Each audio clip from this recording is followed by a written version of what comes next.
실수요 여부 가지고 현재 시장이 이렇게 좀 판단은 난다. 고점에 그것들을 매수하게 되고요. 가격이 하락하거나 조정을 당할 수 있기 때문에 여기에 사는 가치는 미래에 10년 후에 재건축이 된다면 최고의 프리미엄이 또 한 번 나타나게 되는데 핵심 지역으로 탈바꿈 변신이 될 거다.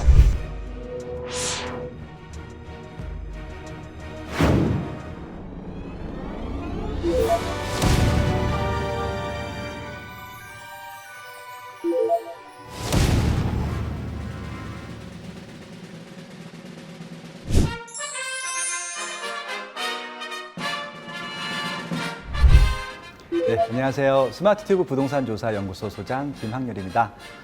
KB 랜선 세미나에 초대해 주셔서 감사합니다. 오늘 성심성의껏 이 구독자들을 위해서 꼭 필요한 정보들을 전달해 드리도록 하겠습니다. 네. 네.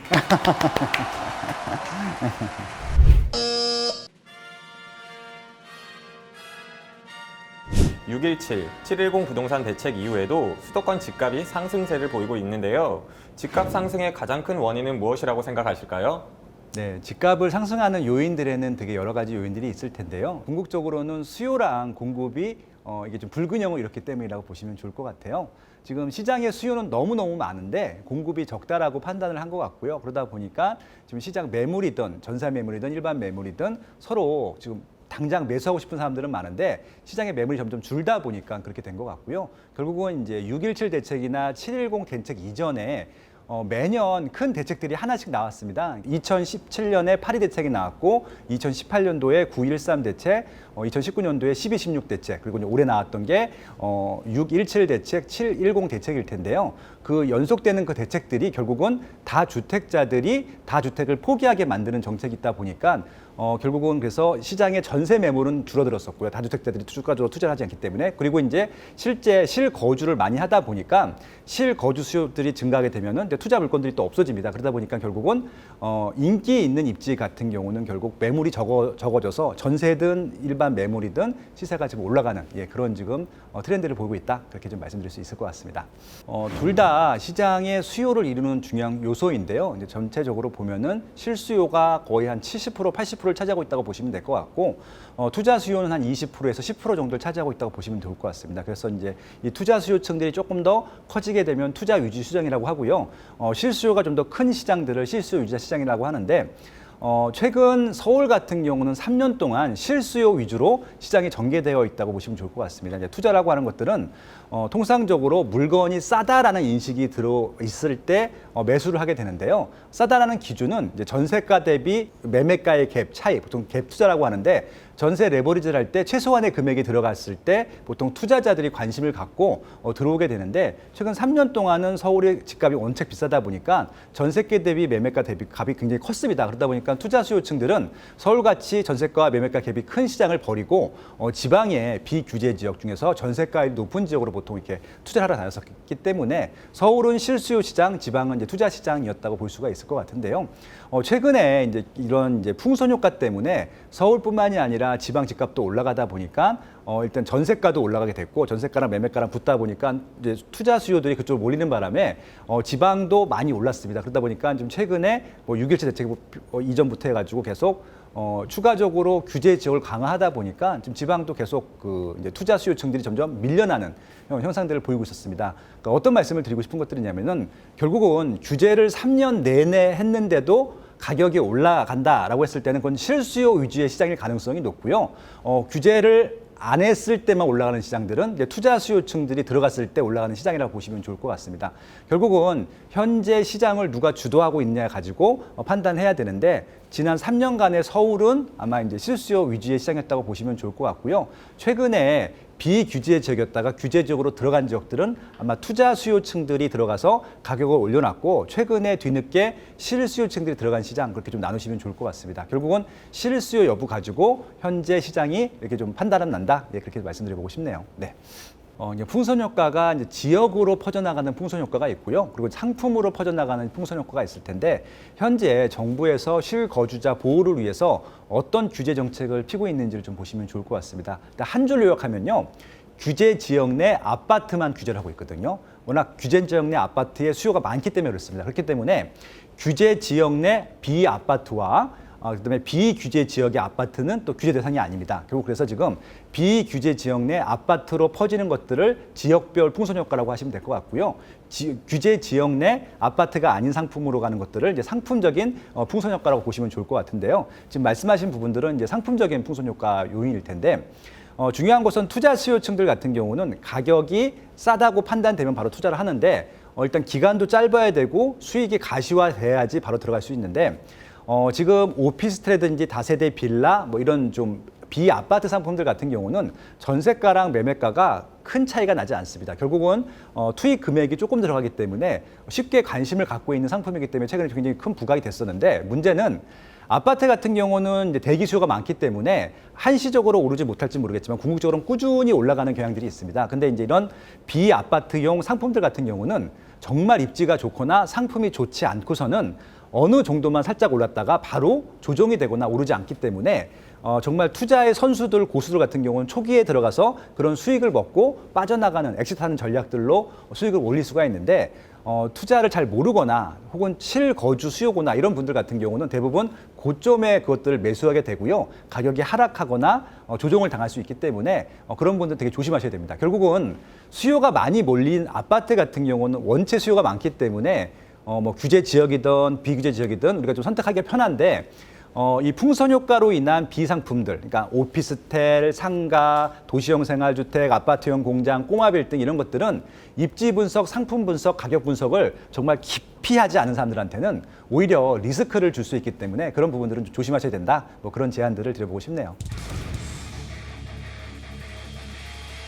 서울은 여전히 시장이 좋을 것 같고요. 왜냐하면 3년 내내 실수요 시장이었는데도 불구하고 가격이 계속 올랐습니다. 근데 이제 가격이 올라간 것들이 많이 오른 게 있고 적게 오른 게 있고 안 오른 것들이 있습니다. 근데 지금 원체 매물이 없다 보니까 전세든 매매든 꾸준히 올라갈 것은 예상이 되는데 지난 3년 동안 급격히 오른 것만큼은 못 올라갈 거고요. 아무래도 좀 조금 상승률이 좀 낮아지긴 할 텐데 중요한 것은 이제 과거 3년 전에는 입지가 좋은 곳 위주로 옮겼었는데 지금은 원체 매물이 없다 보니까 입지가 아주 좋은 곳에서 그 다음 좋은 곳, 심지어는 이제 서울에서 조금 경쟁력이 떨어지는 지역들까지 오르기 시작했습니다. 뭐 대표적인 지역이 서울 강북구의 노원구, 도봉구, 강북구, 서울 서남권의 금천구, 구로구, 관악구일 텐데 이런 지역의 구축들까지 올라가는 것들을 보면은 정말 서울시장이 정말 좀 그 공급 대비 수요가 많구나 혹은 수요 대비 공급이 적구나 이런 것들을 알 수 있기 때문에 올 하반기, 내년 상반기 때까지는 아마 그렇게 갈 것 같고요. 더 좀 문제가 생기는 것들은 지금 전세인데요. 전세는 아예 매물이 없습니다. 지금 서울 같은 경우는 아예 없기 때문에 부르는 게 갑입니다. 이게 전세는 아마 정부에서 다 주택자들 규제를 하면 할수록 매물의 숫자는 더 줄어들 것이기 때문에 한동안 이것들에 대해서는 해결할 방법이 없어서 저도 좀 전세에 대해서는 굉장히 고민을 많이 하고 있는데 이건 정부에서 조금 정책적인 것들을 바꿔주기 전까지는 어려울 것 같다는 생각을 해보고 있고요. 서울이 그렇게 지금 수요 대비 공급이 적다 보니까 서울에서 집이나 전세를 구하지 못한 분들이 지금 그 주변 지역으로 퍼지고 있습니다. 그래서 이제 경기도나 인천에서도 서울로 출퇴근하는 지역들 같은 경우는 지금 매물이 조금 부족한 형태들이 보이고 있거든요. 그래서 대표적인 지역이 뭐 하남시, 성남시, 과천, 광명 같은 경우는 지금 거의 5년째 가격이 오르고 있습니다. 그래서 이제 과거에는 경기도에서 과천시를 제외하고는 아주 높은 시세가 아니었는데 최근에 이제 하남시나 성남이나 광명시 시세가 많이 올라왔습니다. 그래서 빅4가 결국은 과천, 광명, 하남, 분당이 됐을 텐데 요 4개 지역은 아마 서울과 똑같은 패턴을 보일 것 같아요. 지금 뭐 구축이든 신축이든 계속 상승이 할 것 같고 전세도 없을 것 같습니다. 다만 지금 문제가 생긴 지역들이 뭐 어떤 지역이 생겼냐면요.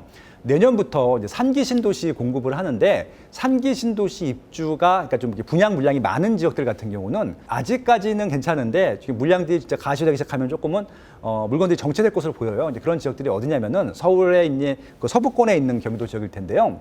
그러니까 파주라든지 일산 서구, 일산 동구라든지 김포라든지 인천 서구 같은 경우는 지난 10년 동안에도 입주 물량이 원체 많아서 시세가 많이 오르지 못했는데 3기 신도시 다 그 주변에서 분양을 할 예정이거든요. 그렇기 때문에 3기 신도시까지는 분양이 잘 되겠지만 3기 신도시가 분양을 하고 입주될 때쯤이면은 아마 그런 지역들은 특히 구축이나 입지가 나쁜 지역들 같은 경우는 가격이 조정될 수 있기 때문에 아마 이 경기도 서부권과 동남권은 조금 나눠서 보셔야 될 것 같고요. 인천 같은 경우는 이제 크게 두 가지로 나눠볼 수가 있는데 서울에서 서울에서 수요가 밀려왔을 때 받아주는 지역이 있습니다. 대표적인 지역이 부평구, 서구가 될 것 같고요. 인천 자체 수요 지역들이 있을 텐데 연수구, 미추홀구, 남동구가 될 겁니다. 그래서 이걸 좀 두 개를 나눠서 봐야 되는데요.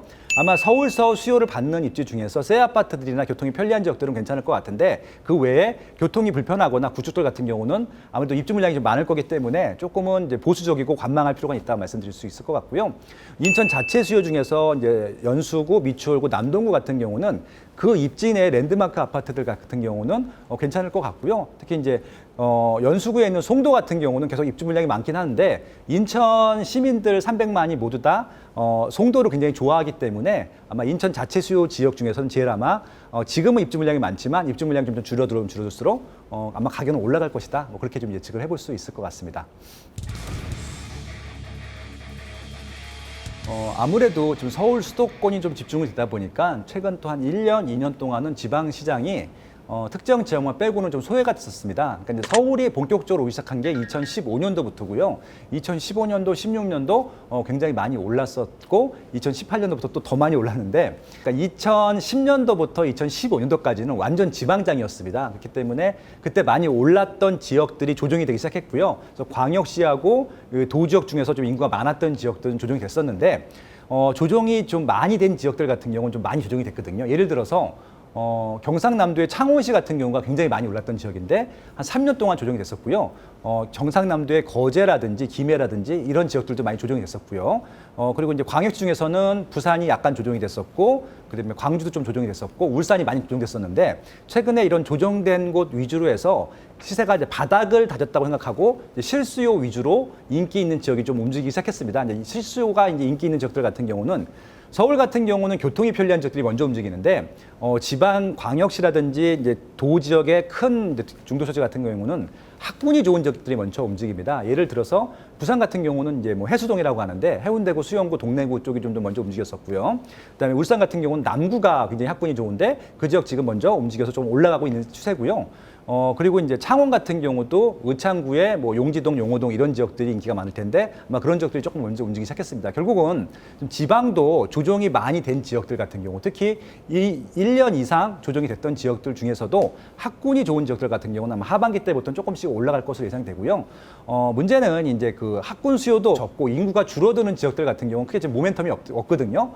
이런 모멘텀이 없는 지역들 같은 경우는 보통 투자 수요층들이 들어갔을 때 비로소 오르는데 지금 다주택자 규제가 워낙 심하다 보니까 지금 법인 투자든 다주택 투자든 지방이 어떤 투자 지역을 하든지 간에 뭐 취득세, 보유세, 양도세율이 올라갈 것으로 예상되기 때문에 한동안은 아마 관망시장이 될 것 같습니다. 그래서 지금 아까 말씀드린 대로 학군이 좋은 지역들은 계속 올라갈 텐데 그 외에 좀 이슈가 없는 지역들 같은 경우는 좀 보합이거나 살짝 조정이 될 것으로 예상이 됩니다. 그렇게 좀 정리해보고 싶네요. 네.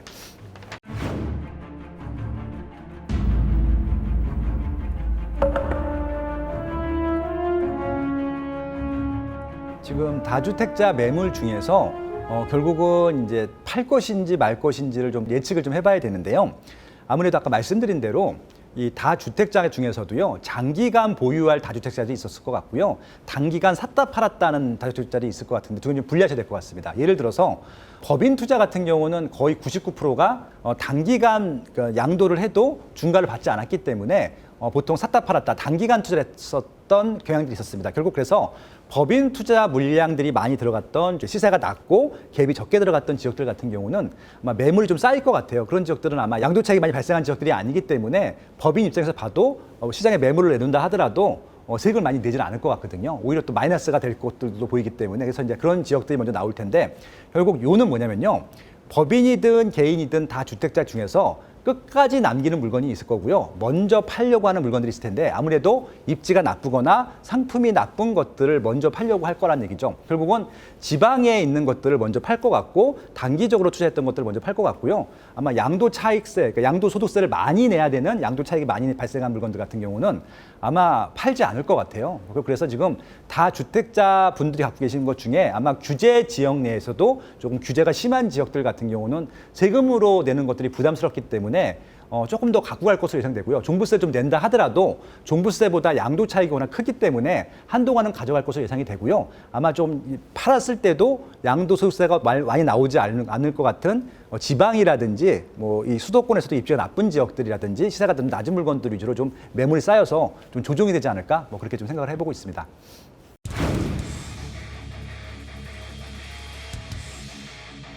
그러니까 일단 세금 부분들을 한번 신경 쓰셔야 될 것 같아요. 결국은 투자자라고 하는 사람들은 수익이 나야 되는 것들이잖아요. 그래서 지금 취득세가 12%고요. 양도세가 72%까지 올라갈 수 있고 보유세가 특히 종부세까지 포함하게 되면 6%까지 올라올 수 있기 때문에 12%, 72% 합치게 되면은 84%고요. 보유세가 6%씩 3년이면은 18%라서 104%가 되거든요. 그러면은 3년 차부터는 원금이 까지는 거예요. 그러니까 그런 것들 계산해 보셨을 때 양도 차익이 생긴다 하더라도 수익이 날지 않을 것 같으면 파시는 게 맞는 것들이죠. 그래서 이제 결국은 지금 다주택분들이 굉장히 고민이 심할 텐데 지금 시세가 많이 오르지 않는 것들은 지금 매도를 한다 하더라도 세금으로 낼 것들이 별로 없거든요. 그래서 조금 정리를 하실 필요는 있을 것 같아요. 특히 입지가 나쁘거나 수요가 좀 없고 단기간 원래 소유하고 했던 것들은 파시는 게 맞을 것 같고요. 정말 이거는 좀 장기간 갖고 갈 생각이 있었던 것들은 갖고 가시는 것도 괜찮을 것 같아요. 왜냐하면 지금 시장 매물이 없기 때문에 시세가 올라갈 것들이 뻔히 보이는 상품들이 있거든요. 그런 것들은 아마 나중에 양도 차익을 낸다 하더라도 종부세를 좀 낸다 하더라도 이익이 되는 것들은 가져가셔도 좀 나쁘진 않은 전략이 되지 않을까. 그리고 이제 만약에 이제 정부담이 되면은 특히 이제 너무 많은 주택들이 있는 분들은 제가 어쩔 수 없겠지만 한 두 채, 세 채 있는 분들은요. 자녀분들이나 아니면 다른 분들한테 증여를 해주시는 것도 하나의 방법이 될 것 같습니다. 이거 다 뭐 합법적인 방법들이니까요. 지금 아마 취득 증여세 같은 경우는 조금 더 올린다는 좀 그런 얘기도 있는데 그거 감수하고서라도 이게 아무래도 이제 한번 증여하게 되면 그다음부터는 이게 1주택자 신분이 되는 것들이기 때문에 증여도 많이 활용하시면 좋을 것 같고요. 그런 것들은 아마 KB국민은행과 상의해 보시면 좋을 것 같습니다. 네.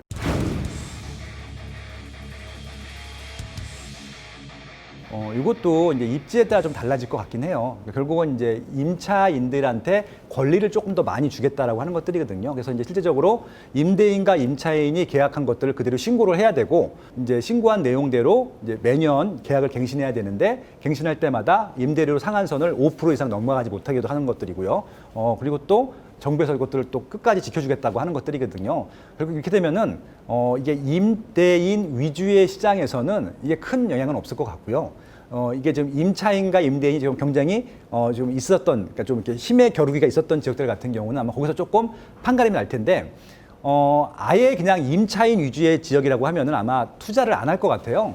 임대인 입장에서 보면. 그래서 결국은 어떤 말씀을 드리고 싶은 것들이냐면은 아마 임대인들 중에서 아마 다주택이나 임대 사업을 하는 것들을 포기하는 지역들이 나올 겁니다. 그런 지역들 같은 경우는 아마 시세도 빠지고 아마 좀 이제 좀 어떻게 보면 전세 매물도 좀 줄어들 것이기 때문에 오히려 이제 전세 시장이라든지 임차 시장들이 오히려 조금 이제 좀 어떻게 혼란을 일으킬 것 같고요. 아마 그렇게 되면은 그 임대 시장 쪽에 대한 측면이 적어지기 때문에 시세가 좀 많이 빠질 시장으로 전락을 할 것 같고요. 반대로 원래 인기가 많은 지역들이 있을 것 같아요. 그러니까 예를 들어서 대치동이라든지 목동이라든지 중계동 같은 경우는 아파트가 구축임에도 불구하고 인기가 많거든요. 그것도 학군 수요 때문에 그런데 그런 지역들은 전세가가 아무리 높아도 월세가 아무리 높아도 보통 들어가려고 하거든요. 그런 지역들은 아무래도 끝까지 아마 임대인들이 요구하는 대로 임차인들이 들어줄 가능성이 높기 때문에 아마 법으로 그것들을 한다 하더라도 개인적인 관계이기 때문에 그런 부분들까지 통제를 할 수는 없을 것 같거든요. 그렇기 때문에 아마 그것도 입지가 좋은 곳과 입지가 나쁜 곳은 좀 분리해서 보셔야 될 것 같고 입지가 좋은 곳들은 임대인들한테 큰 피해는 없을 것 같은데 입지가 나쁜 곳은 아마 임대인들이 임대 사업을 하지 않을 것이다. 이렇게 좀 어떻게 보면 중간이 없고 양극화로 가는 그런 임대 시장을 보게 될 것이다. 그렇게 예측할 수 있을 것 같습니다.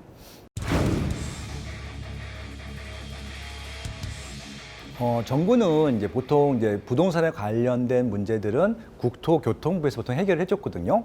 국토교통부의 본연의 업무는 홈페이지도 써 있습니다. 국토를 효율적으로 개발하고 광역 교통망을 원활히 해주는 것들이 국토교통부의 역할이거든요. 그냥 그 역할대로 해주시면 좋을 것 같습니다. 국토를 효율적으로 개발한다는 것들은 사람들이 편안히 거주하고 생활할 수 있는 여건들을 만들어주는 것들이거든요. 지금은 너무 규제 일변도의 정책입니다. 이것들은 왜냐하면은 수요가 공급되기 적기 때문에 수요를 억제하는 정책인데 수요는 억제할 수 있는 부분들이 아니거든요. 더군다나 투자 수요는 억제할 수 있을지 모르겠지만은 실수요는 억제할 수가 없기 때문에 실수요들에 대한 문제점을 해소하기 위해서 공급이 좀 많아야 된다는 말씀을 드리고 싶은 것들이고요. 그래서 지금 현재 정부에서도 전방위적으로 수단과 방법을 가리지 말고 영혼까지 끌어모아서 공급을 하라라고 지금 대통령께서 지시하셨거든요. 그래서 그런 부분들에 충실해 준 정책들이 나왔으면 좋겠습니다. 예를 들어서 지금 서울 같은 경우가 공급 대비 수요가 굉장히 불균형하고 있는데 서울에서 공급할 수 있는 방법은 딱 하나입니다. 재건축 재개발이거든요. 그래서 지금 재건축 재개발 같은 경우는 지금 준비되고 있는 거의 모든 것들을 좀 진도를 빨리 빼주는 정책들이 나왔으면 좋겠습니다. 좀 절차를 좀 간소화하고 지금 또 의도적으로 재건축을 좀 잡고 있거든요. 그런 것들은 정상 속도로 갈 수 있게 계속 공급을 해주는 게 맞을 것 같고요. 그리고 과거에 서울에 있는 이런 정비 사업의 용적률보다 좀 많이 낮아져 있거든요. 그래서 용적률을 조금 올려줄 필요가 있다는 것들이죠. 용적률을 올린다고 하는 것은요, 층수를 높인다는 것들입니다. 이게 무슨 말씀이냐면은 서울 종로구 가면은 이제 경복궁이라든지 뭐 이런 좀 지켜야 될 문화재 같은 경우가 있죠. 그렇게 좀 하늘이 보여야 되는 입지들 같은 경우는 층고 재현하는 것들이 맞을 텐데 그 외 지역들, 강북에 좀 낙후된 지역들 혹은 강남권 같은 경우는 층수를 높인다 하더라도 주변에 전혀 문제될 게 없거든요. 그래서 좀 그렇게 좀 집중적으로 밀도 있게 개발해야 될 지역들 같은 경우는 용적률을 좀 많이 확보함으로써 층수를 올려서 공급을 늘리려는 노력들이 필요할 것 같습니다. 그리고 이것도 좀 계속 매년 정권마다 반복되는 것들이 있는데 서울에 놀고 있는 부지들이 좀 있어요. 유휴부지라고 하는 것들인데 그런 부지들을 계속 공급을 하겠다라고 하고는 있는데 아무도 그것들에 대해서는 얘기를 안 해요. 근데 지금 이제 3기 신도시라든지 경기도 주변에 있는 신도시 개발할 때는 뭐 토지 보상도 해야 되고 절대적인 시간들이 필요한데 서울 내에 있는 유휴부지 같은 경우는 나라 거거든요. 국유지, 공유지이기 때문에 그런 것들은 바로 그냥 추진만 하면 되는 것들이기 때문에 서울 시내에 있는 국공유지를 좀 빨리 개발했으면 좋겠다. 그런 좀 제안들을 드리고 싶고요.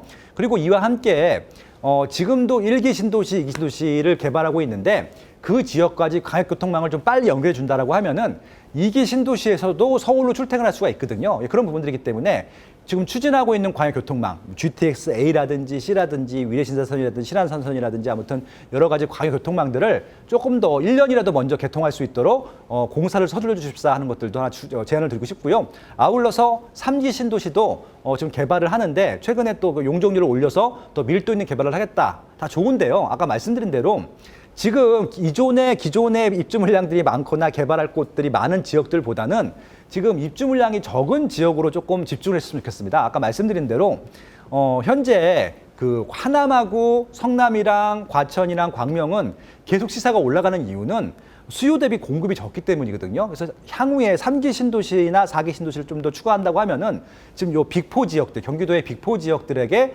공급 물량을 조금 더 할애하는 것들이 맞을 것 같고요. 지금도 뭐 파주 운정이라든지 김포 한강 신도시라든지 그리고 이제 인천 서구의 검단 신도시라든지 지금도 입주 물량이 많고 아직도 분양을 안 했거든요. 그런 물량들 분양 다 안 했는데 굳이 지금 3기 신도시를 미리 분양할 필요는 없을 것 같기도 하거든요. 그렇기 때문에 기존 입지 물량들을 다 해소한 다음에 그리고 그런 쪽들은 분양을 해도 늦지 않다라는 말씀을 드려보고 싶은 겁니다. 결국 그래서 서울의 정비사업 그리고 경기도의 신도시들, 경기 인천의 신도시들 그리고 그 사이를 잇는 광역교통망을 동시에 추진한다라고 하면은 굉장히 조금 수도권 주택 시장을 안정화하는데 큰 도움이 될 것 같다. 그렇게 좀 제안을 드려보고 싶습니다. 네.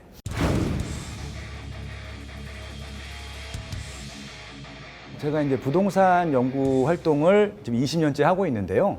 이런 뭐 세미나 갈 때마다 무조건 전 무주택자들한테 무조건 강조하는 말이 있습니다. 오늘 제 강의를 들으면 오늘 오후에 가서 바로 집을 계약하라고 말씀을 드리거든요.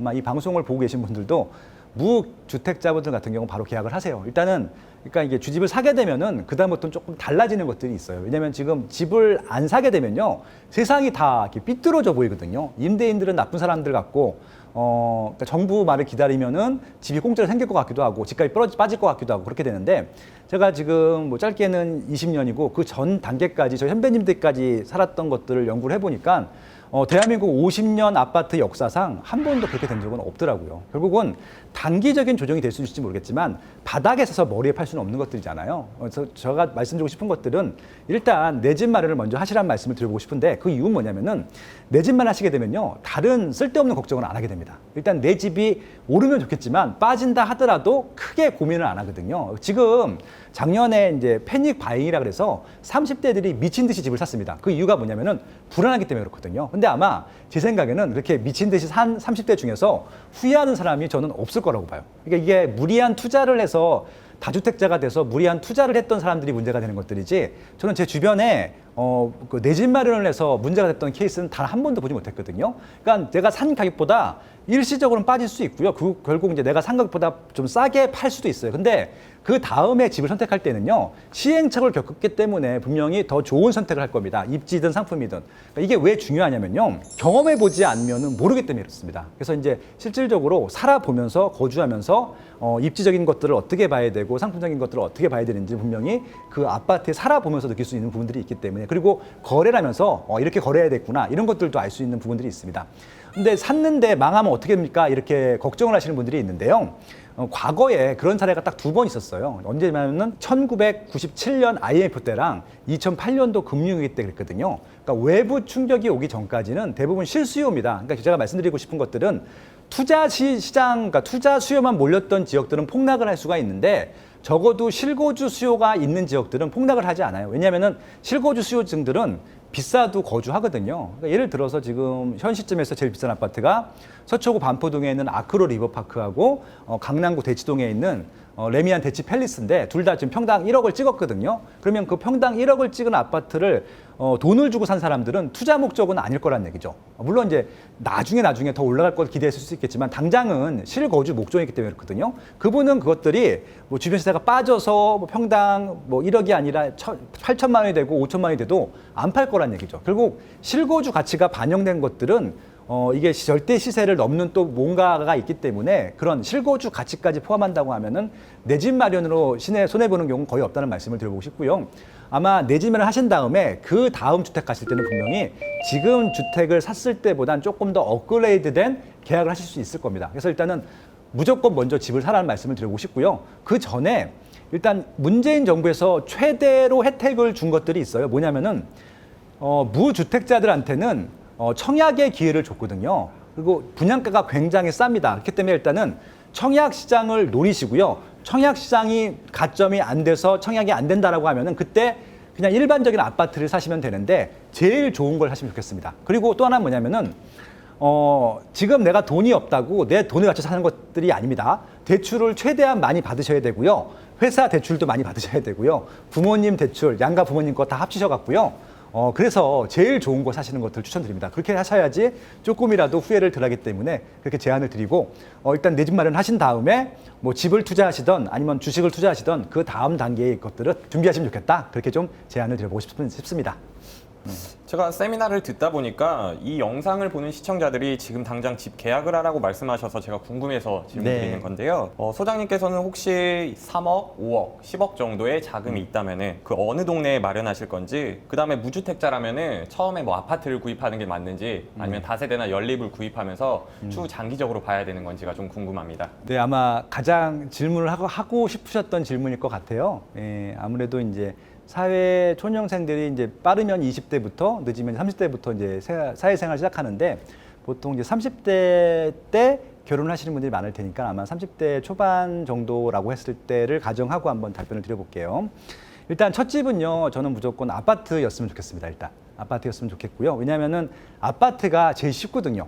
그러니까 입지 평가하기도 쉽고 가격 평가하기도 쉽고 비교하기도 쉽고, 그렇기 때문에 아파트를 했으면 좋겠고, 또 아파트가 제일 안전해요. 그러니까 수요가 많고 상대적으로 조금 이렇게 보면 가격이 하락할 가능성이 낮기 때문에 아파트를 추천드리는데, 문제는 이게 자기가 선호하는 입지들이 좀 비쌀 거예요. 그렇기 때문에 조금 눈높이를 낮추려는 노력들도 좀 필요할 텐데, 여러 가지 좀 방법들을 생각해 보셨으면 좋겠습니다. 그러니까 이런 말씀을 왜 드리냐면요, 저도 처음에 내 집 마련할 때는 대출을 안 받고 마련하려고 했었거든요. 그러니까 이게 대출이라고 하는 것들에도 되게 좀 부담스러운 겁니다. 근데 제가 지금 말씀드리지만 저 때는 대출이 좀 많이 나왔었어요. 근데 지금은 워낙 규제가 심하기 때문에 대출이 아무리 많이 나와도 서울 같은 경우는 투기과열지구라서 40% 이상이 넘기가 힘들거든요. 근데 이제 금액이 좀 작아지게 되면은 이제 50%, 60%까지 넘어갈 수 있는 것들도 있을 텐데, 아마 대부분 서울에서 대기업 다니시는 분들은 그 조건이 안 될 거예요. 그건 정말 서민층들일 테기 때문에 서울에서 직장생활 하시는 분들 기준을 일단 말씀드려 볼게요. 그렇게 되면 보통 대출을 한 40% 정도 받을 수 있다는 걸 가정하고 아마 입지를 선택하시면 될 것 같은데, 제일 중요한 거는요, 일자리 접근성입니다. 그렇기 때문에 일자리에서 어떻게 그 일자리까지 출퇴근할 때 전철을 탈 건지 버스를 타고 갈 건지 결정하시면서 30분의 이내면은 굉장히 비싸고 좋은 입지가 되는 것들이고요. 1시간 이내라고 하면은 그래도 그 와중에서는 선택할 만한 입지가 되는 겁니다. 그렇게 좀 구분해 놓으시면 좋을 것 같고요. 그런 입지 중에서 일단 3억 원일 텐데 제가 이제 분석을 해보다 보니까 강남구가 제일 일자리가 많아요. 강남구 쪽으로 아마 출퇴근하시는 분이 제일 많을 것 같아요. 그래서 이제 보통 강남구라든지 여의도라든지 뭐 종로구, 중구가 제일 많을 텐데 거기서 이제 가장 멀리 떨어지지 않은 지역들 30분 내의 거리에서 좀 말씀을 드려보겠습니다. 일단은 강남권에 출퇴근하시는 분이 많기 때문에 2379 노선에서 한번 골라볼 텐데 2호선 라인 중에서는 아무래도 동북권이나 서남권 쪽에 서울에서 지역이 좀 쌉니다. 그래서 지금 아까 말씀드린 이제 금강구가 다 2호선이 지나기 때문에 금강구에서는 아마 이제 그 대출을 끼게 되면은 6억 원 미만 아파트 좀 있을 것 같아요. 그래서 6억 원 미만이기 때문에 한 5억 전후로 해서 대출 포함이고요. 3억 원 갖고 그 라인 중에서 구할 수 있는 아파트는 없을 겁니다. 그래서 만약에 3억 원이라고 하면은 강남권 출퇴근하시는 지역 중에서는 7호선 라인으로 관리해야 됩니다. 그렇게 되면은 부천이라든지 아니면 인천 부평까지 갈 수 있거든요. 부평까지. 그 라인까지 가게 되면은 3억 원 전후에서도 구할 수 있기 때문에 첫 집은 그렇게 시작하셔도 괜찮을 것 같다는 좀 제안을 드려보고 싶고요. 근데 만약에 이게 그 단순히 내 돈과 대출을 받았을 때 금액이 그 정도라고 하면 저는 조금 더 무리하라고 말씀을 드려요. 그러니까 좀 부모님들이나 뭐 형제들이나 조금 더 도움을 청해서 1억이라도 2억이라도 올릴 수 있다고 하면은 이게 바깥 입지보다는 강남구를 중심으로 했을 때 한 개 구 정도는 더 가까이 갈 수 있기 때문에 그런 부분들을 좀 제안드리고 싶습니다. 그리고 혹시 강북 쪽, 그러니까 이제 종로구나 중구 쪽에 직장이 많기 때문에 그 지역이라고 하면은 4호선 라인이라든지 3호선 라인도 괜찮거든요. 그렇게 되면 아까 말씀드린 대로 파주나 일산까지 갈 수 있고요. 이쪽에 또 동북권 쪽으로는 의정부라든지 아니면 노도강 지역에서도 말씀드린 대로 뭐 6억 원 이하, 3억 원 이하에서 구할 수 있는 집들이 있거든요. 그렇게 일단 시작하시면 좋을 것 같고요. 저는 이제 만약에 그 10억 원 정도라고 하면은 그 끝 지역들보다는 서울 한강으로 변으로 했을 때 역세권 지역들에서 좀 골라보실 만하니까 아주 새 아파트가 아니라면 구할 수 있거든요. 그렇게 좀 정리를 해드리고 싶네요. 예, 그렇습니다. 하반기 부동산 전망 같은 경우는요, 제가 이것들은 늘 말씀을 드리는데 입지에 따라 다르다예요. 그러니까 지금 조건이 좀 다 다른데 서울에서도 조금 더 올라갈 시장들이 있고 그다음에 내려갈 시장들이 있고 심지어는 입지에서도 상품에 따라 좀 다를 수가 있을 것 같거든요. 강남권의 새 아파트 같은 경우는 매일 신고가를 갱신할 겁니다. 왜냐하면 물건이 없어요. 그래서 지금 아마 강남권의 그런 새 아파트들 같은 경우는 계약이 되는 즉시 계속 신고가를 갱신할 것 같고요. 그리고 신고가가 많이 올라가게 되면은 강남구의 구축들까지도 올라가겠죠. 그리고 그렇게 입지가 좋은 지역의 새 아파트는 신고가를 계속 갱신하면서 올라갈 것 같고요. 구축들 따라 올라갈 텐데 지금 이제 그 서울에서 제일 저렴한 지역들이 노도강 금강구일 텐데 그 지역의 시세가 조금 올랐거든요. 그 시세가 올라가게 되면은 어떤 현상이 발생되냐면은 노도강 금강구보다는 경기도권에 있는 신도시 중에서 서울에 출퇴근할 수 있는 지역들이 있습니다. 그런 지역들을 또 가고 싶어 하거든요. 새 아파트들로. 그래서 결국은 아까 말씀드린 대로 서울 상위권 한 14개 지역과 경기도권 상위권 한 6개 지역들 같은 경우는 하반기 때도 올라갈 것으로 보이고요. 인천도 서울에 영향권 있는 지역들은 올라갈 텐데 좀 서울에서 멀리 떨어진 지역들은 지금 규제가 시작됐기 때문에 아마 조금 던지는 매물들이 있을 것 같아서 조정 물건이 나올 수 있을 것 같습니다. 결국 그래서 지금 아까 말씀드린 대로 실수요가 많은 입지들 같은 경우는 좀 올라갈 것 같고요. 지금 투자 수요가 많이 몰렸던 지역들은 좀 빠질 것 같다. 그렇게 말씀드릴 수 있을 것 같고 지방도 지금 학군 수가 있는 지역들은 올라갈 텐데 그 외에 투자 수요층들이 들어갈 만한 입지들은 좀 빠질 것 같다. 그래서 지금 같은 입지 내에서도 아마 입지별 상품별 분화가 시작될 것이다. 그렇게 좀 정리를 해보고 싶습니다. 네, 좋은 말씀 해주셔서 너무 감사하고요. 마지막으로 구독과 좋아요 한번 부탁드릴게요. 네, KB 국민은행과 리브온과 함께 정말 알차고 보람된 시간이었던 것 같고요. 아무튼 내 집 마련 하시는데 조금이라도 도움이 됐으면 좋겠습니다. 리브온 TV 좋아요, 구독 부탁드립니다. 네.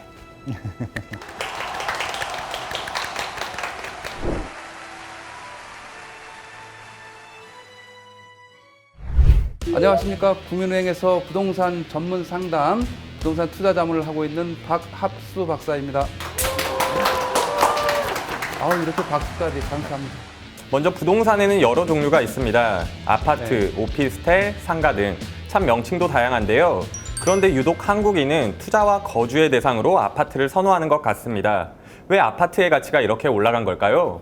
우선 아파트는 가장 대표적인 주거 유형 중에 하나입니다. 비율을 따지게 되면 아파트의 비율이 전국에서 평균 61.4%라는 거의 뭐 3분의 2 가까운 비중을 차지하고 있어요. 그만큼 아파트가 우리나라의 삶에 있어서 대표적인 주거 유형이다라는 것도 알 수가 있고, 자, 아파트에 살면서 나타나는 엄청난 또 이익이 있습니다. 공동 주거 문화는 내가 전체적인 주택 관리를 하지 않아도 대행해서 관리를 해주기 때문에 아주 편리한, 집안 내부만 내가 관리하면 되는 거예요. 이런 이제 편리성이 있는 데다가 또 하나 갖춰진 게 있습니다. 최근 들어서 이 아파트의 수요는 지속적으로 유지되는 데 비해서 공급이 이거를 미처 따라가지 못함에 따라서 이 수급 불균형에 따른 가격 상승이 나타난다. 결국은 아파트가 투자성을 갖게 됐다는 측면도 있다고 보여집니다. 그리고 아파트는 대표적인 주거 유형이다 보니까 환매, 이를테면 내가 금방 매매를 하고 다른 곳으로 이사 갈 때도 얼마든지 가격을 적정선에서 금방 팔 수가 있습니다. 이런 환금성이 확보된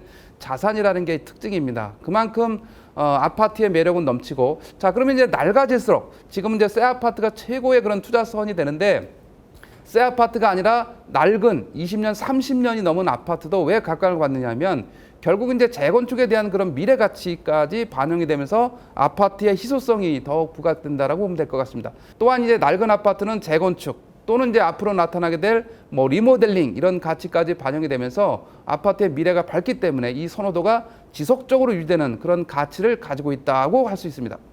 재건축의 가치는 방금 말씀드렸다시피 이 일종의 이제 신규 아파트, 그러니까 새 아파트로서의 변화되는 과정에서 이 아파트가 과연 매력 있는가의 관점에서 좀 볼 필요가 있습니다. 새 아파트로 바뀌게 되면 다시 한번 새로운 삶이 태어나면서 집중력을 갖기 때문에 그만큼 이제 프리미엄이 발생하는 거죠. 자, 재건축은 이제 그 전 단계입니다. 결국은 아파트 내용 연수가 30년 정도가 지나게 되면 재건축으로서의 그런 변화를 시도해 볼 수가 있는데, 안타깝게도 이 재건축은 일종의 이제 투자에 대한 기대, 미래에 대한 기대가 반영이 되면서 가격이 많이 올라갔습니다. 그만큼 견제 대상이 된 거죠. 정부에서 볼 때는 이 재건축 아파트는 약간의 그 투자의 개념이 들어간 민간 사업으로 인식을 합니다.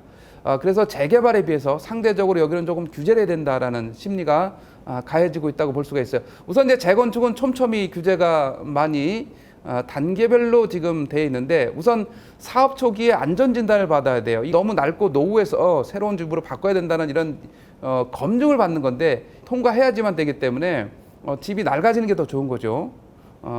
아이러니합니다. 사실은 내가 가진 집이 낡고 허름해야 이게 새로 바뀌기 때문에 이걸 더 선호합니다. 자, 그래서 안전진단을 통과하게 되면 정비구역이 지정이 되고 그리고 이제 조합 설립 추진위원회가 결성이 됩니다. 그래서 추진위원회에서 조합을 만들게 되면, 자, 조합이 설립되면 이제 아파트는 다시 한번 중대한 또 하나의 제도가 나타나는데, 수도권 투기과열지구, 그러니까 투기과열지구에서 조합원 지위 양도 금지라는 제도를 또 만나게 됩니다. 이 얘기는 이제 조합원의 자격을 차상위 다음의 분에게 넘기지 못한다는 거죠. 지위가 양도가 안 된다는 거죠.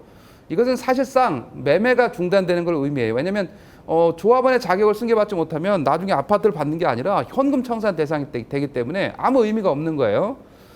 그렇지만 이제 또 예외를 만들어 놓긴 했습니다. 한 3년 전에 10년 보유 5년 거주 1주택자는 조합원주의 승계가 가능하다. 이런 예외가 생기고, 그다음에 조합 설립 후 3년 내에 사업 시행인가 신청이 안 되면 또 예외를 두기도 합니다. 그리고 사업 시행인가 후 3년 내에 착공이 안 되면 다시 한번 또 예외적으로 지위 양도가 되는 이런 예외를 두긴 했습니다만, 이 자체가 상당한 또 사업 추진에 걸림돌이 된다고 볼 수가 있겠습니다. 자, 그 다음 단계가 이제 어찌 보면 재건축이 완공되고 나서 항상 걱정거리가 재건축 초과이익 환수제다고 볼 수가 있습니다. 재건축 부담금을 내야 되는 건데, 이 재건축 부담금은 개발 이익이 일종의 이제 그 재건축 초과이익 자체가 3천만 원을 넘게 되면 10%에서 단계적으로 최대 50%까지 재건축 부담금을 내야 됩니다. 이거는 입주 후 4개월 내 부과되고 6개월 내에 내야 되기 때문에 뭐 최장 한 10개월 안에 이걸 내야 되는데, 이게 사실 뭐 계산해 보게 되면 이 계산 주기는 그렇습니다. 추진위원회 설립일부터 입주 때까지입니다. 입주 때까지의 상황에서 우리가 이제 일종의 거기에 따른 뭐 개발 비용을 공제하고, 그다음에 자연 상승분, 물가 상승률, 정기예금 이자의 수준을 뺍니다. 이걸 가지고 이제 개발 이익이 탄생하고 거기에 대해서 부과를 하는 건데 이렇게 이제 부과가 되다 보니까 결국은 여기서 대부분의 재건축 사업이 멈칫하게 되는 문제가 발생합니다. 그래서 이게 가장 큰 이제 시장의 부담으로 작용하고 자칫하면 이게 이제 몇 억씩 내야 되는 문제가 생기기 때문에 재건축 사업이 여기서 주춤해서 그 다음 단계로 진입을 못하고 정체된 상태가 지금 이 순간에 가장 안타까운 점이다. 자, 이 재건축 초과의 관수제, 재건축 부담금은 투기과열지구의 문제가 아니라 전국의 모든 재건축 아파트가 해당된다는 게 또 하나의 특이점이라고 할 수가 있겠습니다. 그 다음에 이제 이걸 만약에 뭐 감수하고 간다고 하게 되면 이제 분양을 해야 될 거 아닙니까? 이주 착공 분양을 해야 되는데 분양 때 나타나는 게 이제 분양가 상한제입니다. 분양가 상한제. 자, 그리고 또 하나 분양가 상한제 전에 지금 6.17 대책에서 추가된 게 하나 있습니다. 그게 뭐냐면 이런 분양 조합원의 입주권 분양을 받으려면 실거주 2년을 채워야 된다는 게 새로 추가된 거예요. 그러니까 재건축 아파트, 낡은 아파트는 대개 사놓기만 하고 사실은 본인이 거주하지 않고 싸게 전세를 주는 게 일반적인 그 경향인데 본인이 이제 2년 거주를 채워야 되는 이런 그 입주권을 받으려면 형태가 앞으로는 이제 시장에 또 한번 반영이 돼야 되는 겁니다. 물론 이제 분양까지는 이 사업 초기 단계에 있는 단지들이 많으니까 한 5, 6년 안에 2년을 채우면 되기는 합니다. 그렇게 채운다고 하면 결과적으로 또 하나의 안타까운 점은 누가 문제가 되느냐면 세입자입니다. 세입자는 이제 낡은 아파트니까 상대적으로 주변에 비해서 전세 가격이 굉장히 쌉니다. 뭐 3, 4억, 4, 5억 가지고 살 수 있는 그런 상황이 되지 않습니까? 이런 세입자가 자칫하다가는 2년씩을 다 비워줘야 된다는 문제가 생겨요.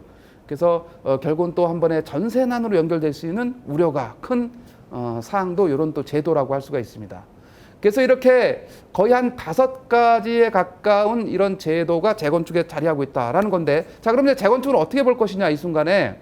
재건축은 이런 단기적인 관점에서 이 제도를 어떻게 극복할 것인가, 이런 관점에서 이것을 꼭 보고 간다면 투자 대상으로서는 적합치 않을 수도 있다. 너무 불확실성이 크기 때문에 그렇습니다. 그렇지만 자, 우리가 이제 알고 있는 재건축은 사업 기간이 지금부터 아무리 짧아도 5, 6년 내지 10년 정도를 보고 가야 되는 거예요. 그렇다면 10년이라는 이런 장시간, 긴 기간에서는 제도를 뛰어넘어 미래 가치에 투자해야 된다로 귀결됩니다. 결국은 10년 후에 완성이 됐을 때 이 미래 가치가 얼마만큼 뛰어날 것이냐라는 관점에서 이 재건축 아파트의 투자성을 기대하고 전체적인 방향성에서 매수할 것이냐 말 것이냐를 결정을 해야 될 필요가 있겠다는 겁니다. 그리고 앞으로 시장은 갈수록 도심에 대한 집중력이 더 강화되는 양상으로 주택시장은 패턴이 바뀔 거기 때문에 이 재건축은 충분히 의미 있는 투자가 되고 미래의 가치가 돋보이는 그런 상황이 된다. 결국은 제도를 뛰어넘어서 어디에 특정한 미래 가치가 있는가에 기준을 잡아서 재건축에 대한 관심을 지속적으로 유지해야 된다고 볼 수 있습니다. 재건축은 지금 단계별로 굉장히 많은 그 구역을 가지고 있어요. 예를 들면 이제 서울을 보게 되면 서울의 한가운데 이렇게 W자로 한강이 올라갑니다. 결국은 이제 미래 가치는 이 한강변에 접한 가치가 집중적으로 향후에 재건축, 재개발이 됐을 때 가격도 충분히 반영되면서 삶의 질을 유지할 수 있는 그런 거주 가치로 집중화될 걸로 예상되는데, 자, 그럼 한번 이제 서울의 동쪽부터 살짝 뽑아보도록 하겠습니다.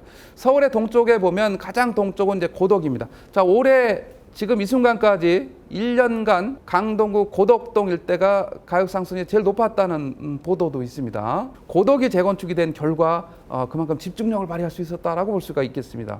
자, 그래서 이 고덕 일대가 아직 마무리 재건축이 조금 더 남아 있습니다. 그래서 충분히 의미 있게 볼 수 있는 단지가 고덕이다. 지하철 9호선 라인에 집중해서 한번 보면 될 것 같고, 살짝 넘어오게 되면 분양을 두고 여러 말이 많습니다만 이제 둔촌 주공을 지나서 올림픽 선촌 아파트가 나타나게 되죠. 올림픽 선촌 아파트는 10,000가구짜리로 변화하게 되면 여기는 강남 아파트화 된다라고 볼 수가 있습니다. 올림픽 공원 역에 5호선, 9호선이 반영이 되고 올림픽 공원이라는 청정 주거 환경의 프리미엄이 나타납니다. 그래서 강남 아파트로서의 10,000가구짜리의 위력은 더욱 돋보이게 되는데, 옆에 있는 둔촌 주공이 12,032가구이기 때문에 22,000가구짜리 아주 매머드 단지가 거의 미니 신도시급이 탄생하는 아주 특별한 구역으로 나타나게 돼 있어서 이 올림픽 선수촌의 가치도 갈수록 좀 더 부각이 될 걸로 예상이 든다고 말씀드릴 수가 있습니다.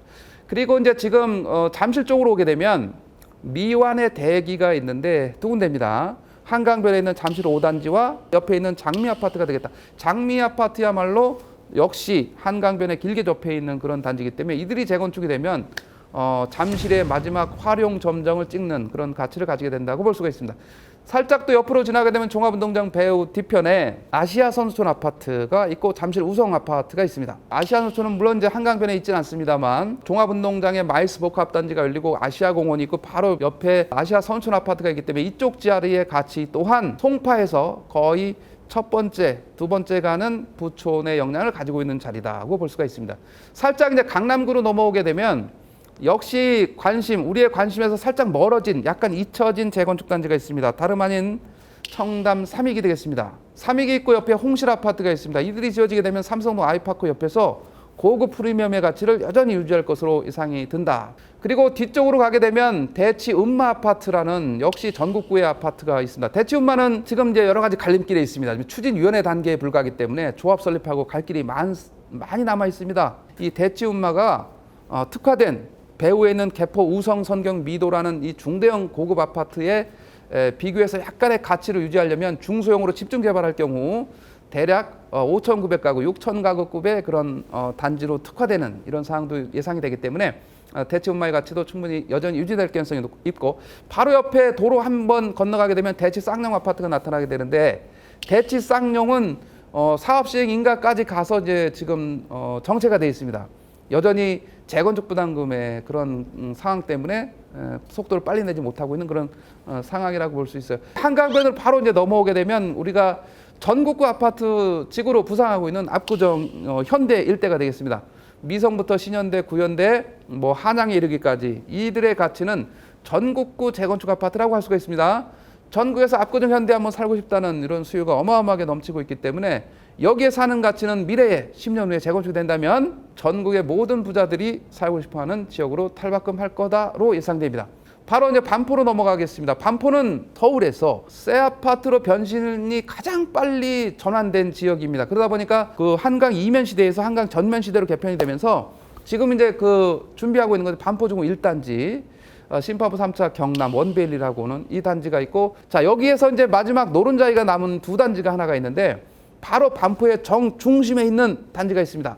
신반포 4차 그리고 2차가 되겠습니다. 2차는 한강변에 길게 이렇게 권총 모양처럼 자리하고 있어요. 그래서 2차가 지금 조합 설립을 서두르고 있는 상황이라고 할 수가 있습니다. 2차가 재건축이 될 경우 반포의 중심에 서서 고속터미널이라든가 온갖 쇼핑이나 편의시설 그리고 한강에 대한 조망뿐만 아니라 접근성, 한강공원의 이용가치 이런 것들이 극대화될 것이기 때문에 신반포 2차 한강변에 있는 배후에 있는 4차의 가치가 반포의 중심으로 변화될 가능성이 높다고 볼 수가 있겠습니다. 강을 건너가게 되면 바로 용산 정면에 서빙고 신동 아파트와 동부 이천동의 대표되는 한강 맨션이 되겠습니다. 물론 이제 중간에 삼익이든 완공이든 반도든 이렇게 약간 작은 단지들까지 같이 포함하게 되면 용산 공원을 배후로 하면서 바로 한강을 정남향으로 볼 수 있는 아주 최고의 프리미엄이 또 한 번 나타나게 되는데 이들의 가치는 미래의 10년 후에 공원이 열리게 되고 배후로 신분당선이 지나가게 되고 한강에 접한 남양의 가치를 극대화시킬 수 있는 핵심 지역으로 탈바꿈 변신이 될 거다. 그리고 이제 한강변을 따라서 잠깐 옆으로 서쪽으로 가게 되면 여의도 재건축이 나타납니다. 여의도야말로 8천여 세대가 자리하고 있는데 이게 변신을 할 경우에 그야말로 이제 우리나라의 대표적인 그런 섬 지역의 새 아파트가 나타날 경우 충분히 기대치가 있습니다. 안타깝게도 여의도 시범 아파트는 71년산입니다. 71년산이니까 거의 지금 이 순간 50세인데도 아직까지 재건축을 착공도 못하고 저러고 있다. 거의 너무나 안타까운 지경이다. 이게 이제 지금부터 해도 열심히 해도 10년 잡으면 환갑이 돼야 입주하는 이런 아주 너무 안타까운 상황이다. 그래서 여의도는 빨리 돼야 된다. 사실상 그런 거 여의도 전략정비구역이 무산이 되고 개별 개발로 갔다가 다시 안 돼서 다시 통합 재건축을 하겠다고 서울시에서 나섰는데 아직 지구단위계획에 발표 안 된 이런 갈피를 못 잡고 있는 안타까운 지역입니다. 대표적인 아파트는 이제 이를테면 상업 지역에 있는 서울 아파트라고 할 수 있을 것 같고요. 옆에 있는 이제 공작도 있고 건너편에 수정, 목화 이렇게 쭉 있습니다. 자, 이런 아파트들이 재건축이 되면 한강변에 접한 충분한 미래의 프리미엄을 확보할 수 있을 것으로 예상이 된다고 말씀드릴 수가 있겠습니다. 대략적으로 이제 그 재건축 아파트구는 등촌동, 가양동에 있는 이 강서 라인의 한강변 아파트까지 가게 되면 옮겨가야 됩니다. 상암의 맞은편에 있는 이쪽 강서권의 아파트, 염창부터 시작하는 염창, 등촌, 가양 아파트 일대, 마곡지구까지 연결되기 전에 이 라인까지 재건축이 향후에는 구축이 돼야 된다라고 볼 수가 있습니다. 이렇게 재건축이 한강변을 비롯해서 쭉 그 발전할 경우 서울의 미래 가치는 이들로서 특별히 부양되는 그런 가치를 유지할 걸로 예상이 든다. 자, 재개발은 그렇습니다. 우리가 이제 일명 뉴타운이라고 알고 있는 재정비 촉진 지구들은 방금 언급했던 마곡지구 바로 옆에 이제 방화 뉴타운이 뭐 있을 수가 있고, 그다음에 이제 살짝 또 안으로 들어오게 되면 흑석과 마포에 견줄 만한 것이 나타나게 되는데 이제 노량진 뉴타운입니다. 그렇게 멀리 남지 않았습니다. 대부분 다 조합 설립들이 끝났기 때문에 6년 안에 입주가 가능하지 않겠나라고 예상되는 게 노량진 뉴타운이에요. 그만큼 가치가 예상되는 지역이다라고 볼 수가 있겠습니다. 그리고 이제 살짝 넘어오면 이제 큰 것만 하겠습니다. 시간이 오래 걸리니까. 잠시 언급했던 한남 뉴타운, 용산의 메인입니다. 이 한남 뉴타운이야말로 대략 12,000세대로 탈바꿈을 하게 됩니다. 한남 뉴타운 2구역, 3구역, 4구역, 5구역 이 자리들이 12,000가구로 들어서게 되고, 미군이 가면서 유엔사 부지 나타난 수송부 부지, 여기에는 이제 고급 주상 복합이 나타나게 되고, 가운데 낀 그 청아파트까지 재건축이 될 경우 대략 이 군락은, 이 일대는 거의 한 18,000가구급의 어마어마한 매머드 시장이 나타나는 거예요. 그래서 서울의 한가운데 이만한 고급의 주거 타운이 형성될 수 없다. 그래서 이게 최고의 프리미엄으로 재개발에서는 등장할 거로 예상이 듭니다. 상암을 거쳐오면서 살짝 뒤쪽에 빼놓은 데가 있습니다. 수색 증산 뉴타운이 되겠습니다.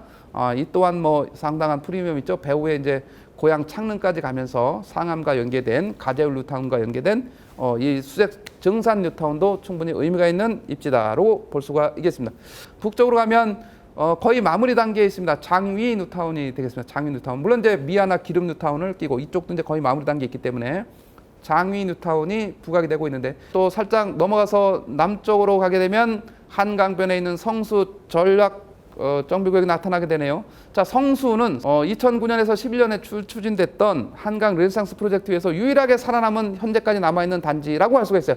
한강변에 50층이 가능한 이런 단지인데 한 8,200세대급으로 조성이 된다는 거죠.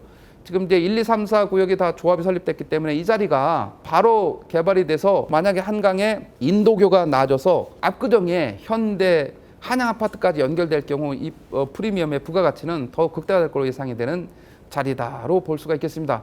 그만큼 재개발 측면에서는 지금 딱 떠올려야 될 것이 서울 중심의 북쪽에서 용산에 있는 한남 뉴타운이 있고, 동쪽으로는 성수 전략정비구역이 있고, 서쪽으로 옮겨가게 되면 핵심은 노량진 뉴타운이 있다로 정리를 하면 될 것 같습니다. 수도권의 미래 가치는 수도권 광역도시기본계획에 따르면 현재 상태에서는 1기 신도시의 주축이 있어요. 우리가 이제 1기 신도시는 분당, 일산, 평촌, 중동 3번 이런 1기 신도시의 주축을 딱 놓고 보게 되면 대표적인 도시가 어디냐면 결국 이제 분당하고 일산이에요.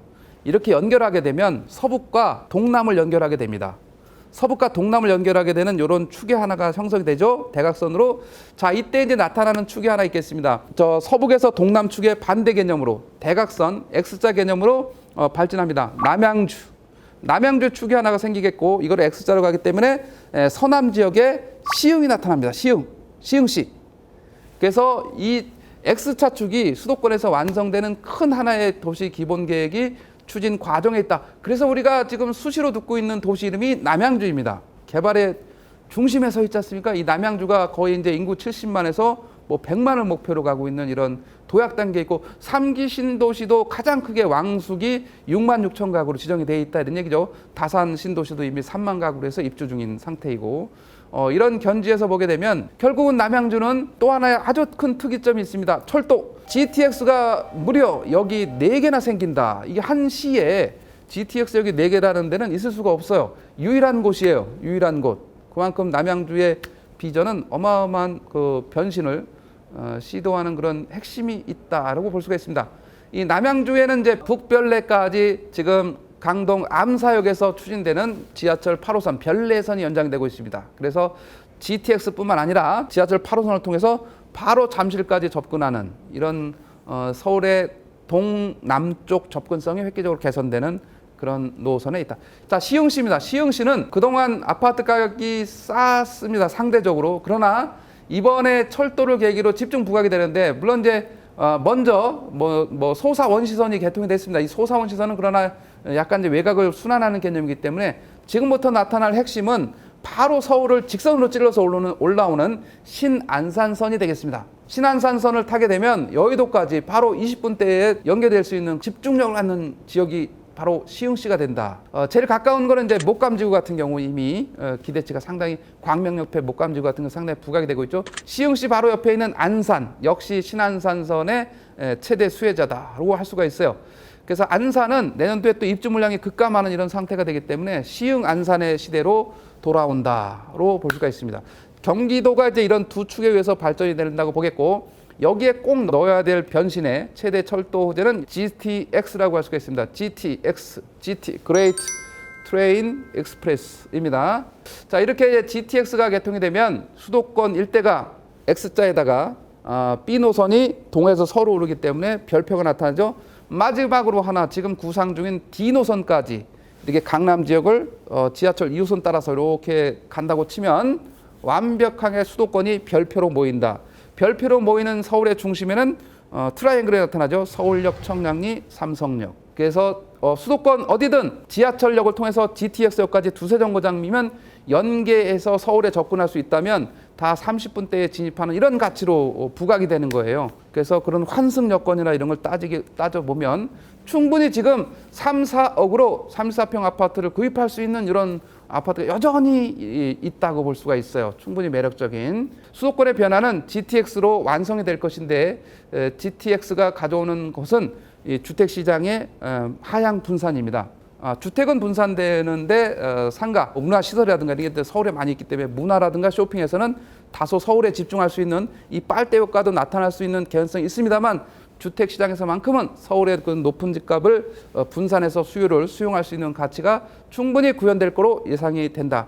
자, 그래서 서울과 경기도는 별개의 그런 지역이 아니라 서울, 경기, 인천, 수도권은 GTX 하나로 인해서 하나의 메트로 시티로 탄생한다로 결론을 내릴 수 있을 것 같습니다. 예를 들어 침체기를 한동안 겪었던 울산과 청주, 원래 뜨거웠던 대전도 상승 곡선을 그리고 있는 상황입니다. 지방 지역의 개발 호재는 무엇인지, 또 내 집 마련 시 유의해야 할 점은 무엇이 있는지도 설명 한번 부탁드리겠습니다. 이미 선언을 했습니다. 앞으로 지방시대가 열렸다. 지방시대가 열렸다. 지방시대는 언제냐면 되짚어 보게 되면 2009년도입니다. 2009년도에 지방의 주택가격이 상승 단계에 있었고 정점은 2011년부터 13년까지가 지방시장의 주택시장의 정점이다. 거의 이렇게 산을 그려서 내려온 정규 분포 그래프처럼 이렇게 내려왔죠. 자, 그러다가 그 이후에는 거의 우하향 일자로 갔다고 그러면 지금 이 순간이 거의 10년 만에 맞은 바닥을 탈출하면서 완만히 상승을 시도하는 이런 상승 초입 단계에 있다로 볼 수가 있습니다. 그래서 향후 1, 2년 안에 지방시대가 다시 재현되는 이런 초기 단계에 지금 놓여져 있다고 볼 수가 있을 것 같습니다. 왜 그러냐면 지방도 이제는 올해를 지나 내년부터는 공급이 급감하는 시대에 놓여져 있습니다. 미분양 아파트 같은 경우에는 지방도 이제 급감을 해서 특정 지역을 제외하고는 미분양의 부담이 거의 사라졌다고 볼 수 있습니다. 오히려 엄청난 반전이 일어나고 있습니다. 예를 들면 포항 같은 경우는 종전에 몇 달 전만 하더라도 2,000가구 이상의 미분양이 있었는데 지금은 이제 거의 사라져서 미분양의 실체를 확인하기도 어려울 정도였다. 그 다음에 경제가 안 좋은 군산 같은 경우도 500가구에서 100가구 수준으로 이런 식으로 미분양이 거의 다 해소가 되고 있고, 자, 지진 때문에 너무나 어려웠던 경주조차도 2,000가구에서 이제는 한 300가구대로 이렇게 줄어들고 있어요. 이렇게 지방이 어마어마한 변신 속에 놓여 있는 시점이다라고 볼 수가 있습니다. 지방은 이제 어려움이 있죠. 자, 인구가 감소하고 전체적인 맥락에서 보면 지방 소도시와 농어촌의 몰락이에요. 그리고 이제 물론 이제 대도시에는 좀 집중력이 생기는 이런 양상으로 전개될 것으로 예상은 듭니다만 KTX가 전국을 이제는 연결하면서 제가 지방 시대에서 하나 꼭 빼놓지 않고 얘기하는 것은 이 다도해의 가치입니다.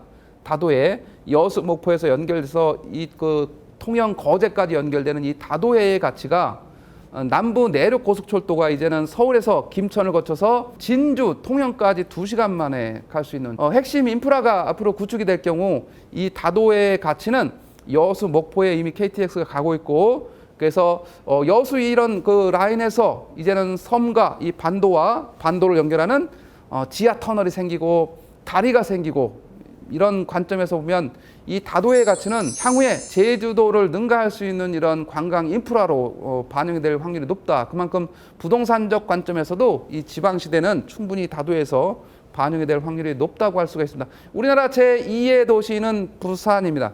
부산이야말로 재건축 재개발이 서울 못지않게 진행이 되면서 집중력을 발휘하고 있어요. 오페라 하우스가 지금 부산 북항에 만들어지고 있습니다. 이 해양에 그런 프리미엄이 나타날 경우 부산의 가치는 뭐 해운대와 그 수영구로 대표되는 이쪽 지역뿐만 아니라 이쪽 기존의 그 이 구도심의 가치, 또 재건축 재개발을 통해서 충분히 부각될 수 있는 그런 지역으로 변신을 시도할 것으로 예상이 든다고 할 수 있습니다. 자, 인구가 100만 명이 넘는데 아직까지 광역시로 가지 못한 창원이 있습니다. 창원. 자, 이 창원은 현재 미분양이 5천 가구입니다만 뭐 특정회사 분량이 상당수 포함되어 있어서 여기는 그렇게 부담이 솔직히 크지 않습니다. 강원도로 살짝 올라오게 되면 속초, 양양, 강릉 이 자리입니다. 그래서 이쪽 동해안의 별들은 여전히 좀 빛날 것으로 예상됩니다. 30년 만에 어마어마한 차세대의 기대치로 부각되고 있는 지역이 있습니다. 다름 아닌 새만금입니다. 새만금. 새만금은 여의도 면적의 100배 정도의 규모라고 보시면 됩니다. 100배. 어마어마한 면적이죠. 자, 여기가 개발이 진행이 될 경우 다시 한번 지방의 개발의 한 축으로서 작용을 할 확률이 높다라고 볼 수가 있을 것 같습니다. 그래서 전체적으로는 이 지방시대가 향후에도 더욱 가치를 부각시키게 될 것이고, 지방은 이제 혁신도시 위주로 분산이 됐습니다만 지역적인 테마나 문화 이런 나름대로의 경쟁력 있는 가치를 가지고 유지하게 되면 지방 나름대로의 생존법은 충분히 있을 수 있다는 관점에서 향후에 계속해서 지방시대가 열린다는 점을 강조하고 싶습니다. 최근 30대가 부동산 시장에서 큰 비중을 차지하고 있는 것 같습니다. 하지만 이들은 자금 여력이 충분치 않고 가점이 낮아서 청약만으로는 내 집 마련이 어려운 현실인데요. 이들은 혹시 어떻게 내 집 마련에 나서야 할까요? 이런 이제 특별 공급 비율을 좀 확대한다는 취지의 이제 나름대로는 이들을 위한 대책이 섰습니다.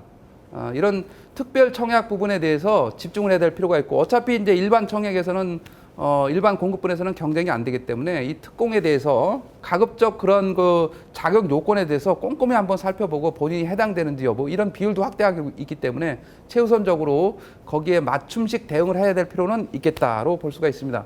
자, 그리고 이제 그게 여의치 않을 경우에 대응은 결국 이제 일반 매매 시장에서의 대응이 될 수밖에 없는데, 우선 이제 전체적으로 보게 되면 시장이라는 것이 모두 고가주택만 있는 것은 아니기 때문에 이 틈새 시장이 반드시 있어요. 지역에서도 교통이 편리한 지역입니다만 일반 대중적으로는 알려지도 않으면서 전체적으로 보면은 뭐 집중력이 생길 수 있는 곳, 구태 현재 국지적으로 지역을 뭐 굳이 거론한다면 일산 가기 전에 서울과 접경 지역에 있는 중간 지역이 있습니다. 그리고 뭐 내놓고 얘기할 만한 거는 이제 부천 지역이 있을 수 있어요. 부천 지역. 이 부천 같은 경우는 이제 7호선이 다니고 있고 1호선이 다니고 있습니다만 앞으로 GTX가 부천 종합운동장에 개성이 될 경우 바로 서울 진입이 뭐 획기적으로 여의도까지 두 정거장이기 때문에 10분 만에 진입할 수 있는 이런 가치를 갖는 곳이 부천 지역이 되겠습니다. 남쪽으로 살짝 내려오게 되면 안양 광명 지역이 있죠. 물론 가격은 광명은 꽤 올랐습니다만 안양 광명 지역이 있을 수 있고, 그다음에 살짝 옆으로 가보겠습니다. 과천은 비싸니까 통과를 하겠고요. 성남 구시가지 역시 가격이 살짝 올라가고 있죠. 성남 구시가지는 지하철 8호선을 통해서 판교까지 연결됩니다. 그래서 이 모란역에서 판교까지 연결이 되면서 판교의 테크노밸리에 근무하는 배우 도시가 다시 한번 이제 성남 구시가지로 탈바꿈할 수도 있다. 이렇게 예상이 될 정도로 이 판교 접근성 앤드 서울 접근성 충분히 갈 수 있기 때문에 이쪽 성남 구시가지에 대한 관심도 유효하다. 그리고 제가 3, 4년 전에 집중적으로 추천을 하기 시작한 곳이 있어요. 다름 아닌 하남과 구리입니다. 하남과 구리. 하남은 또 뭐 거슬러 올라가게 되면 4, 5년 전만 하더라도 분양가가 평당 1,300만 원대에 불과했습니다. 놀라운 일이지만 뭐 지금은 이미 3천만 원 정도 수준으로 바뀌어 있습니다.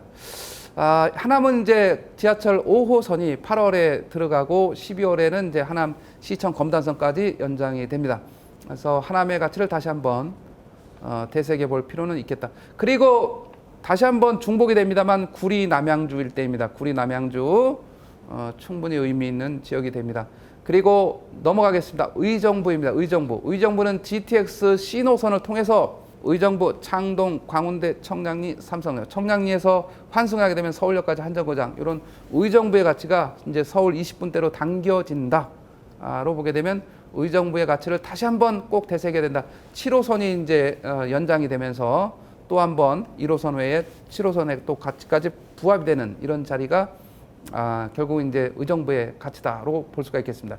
이렇게 서울을 지점으로 해서 서울의 접경 가까운 이런 지역들의 경기도 지역은 충분히 관심을 가질 필요가 있다. 서울에서는 역시 이제 금액대가 조금 올라가긴 합니다만 뭐 지하철을 통해서 충분히 접근성이 개선되는 지역들이 아직 서울 주변에도 외곽 지역에도 있습니다. 이런 지역들 위주로는 충분히 30대에서도 관심 지역에 대한 모니터를 하면서 꾸준히 살펴봐야 될 내용입니다. 자, 30대에 대해서 특공 비율을 확대하니까 이제 그러면 40대 나는 뭐냐? 내가 여태까지 청약 가점을 채우기 위해서 15년간 뭐 무주택, 청약 통장 다 했는데 그럼 나는 뭐냐? 이렇게 해서 지금 이게 세대 간 갈등까지 나타나고 있어요. 그래서 전략적으로 이 내 집 마련은 나서야 됩니다. 30대 중후반 정도에 어차피 처음부터 비싼 집을 살 수 없기 때문에 신혼 뭐 특공이 됐던 일반 분양이 됐던 첫 단추를 먼저 낀 다음에 그 다음에 이제 계단식으로 이 주거사대를 통해서 올라가는 것을 이뤄내야 됩니다. 그래서 첫 집 마련이 제일 중요하다. 전세에 머무는 것이 최선이 아니다. 전세는 인플레이션에 대한 해지, 방어가 안 된다는 측면에서 전세금은 언제나 내 자산을 가치를 보존하지 못하고 올려줘야 하는 대상에 불과하다입니다. 그래서 여기에 머물기보다는 부단히 노력을 해서 일단 작은 집부터 시작을 해서 마련하는 게 가장 중요하다는 관점에서 내 집 마련에 특별한 세심한 주의를 기울이시길 당부드립니다. 오늘 유익한 정보들 알려주셔서 너무 감사드리며 마지막으로 마무리 멘트 시청자분들에게 한번 부탁드리겠습니다. 지금 우리가 시장 측면에서 여러 가지 대책들 때문에 고민이 많습니다. 지금 최근 들어서 617, 710으로 연결되는 정책 홍수 속에서 어디로 방향성을 정해야 될 것인가 좀 암울하기도 합니다만 시장에서 지금 다주택자들이 겪고 있는 상당 부분 한계가 생기는 시장이기도 합니다. 다주택자는 보유하고 있을 경우는 종합부동산세, 이 보유세에 대한 부담이 지금 극에 치다는 상황이고요. 다주택자가 제일 많을 것으로 예상되는 12억에서 50억 구간은 종부세율이 무려 1.8에서 3.6%로 어마어마하게 높아졌어요. 그러면 30억을 기준으로 대략 추정한다면 3.6으로 높아지게 되면 1년에 1억 원을 내고 이거를 보유해야 된다라는 어마어마한 부담이 있는 이런 시장입니다. 그래서 여기에 대한 대응은 결국 이제 1주택자가 최고의 투자다라는 관점에서 우리가 대응을 해야 될 필요가 있을 거로 생각이 들고요. 마치도록 하겠습니다. 감사합니다. 위원님 마지막으로 구독과 좋아요 또 부탁드립니다. 한 말해요? 번만 네. 말씀해 주시면 그거 저희가 눌러- 붙이도록 하겠습니다. 자, 마지막으로 네. 구독과 좋아요 부탁드리겠습니다.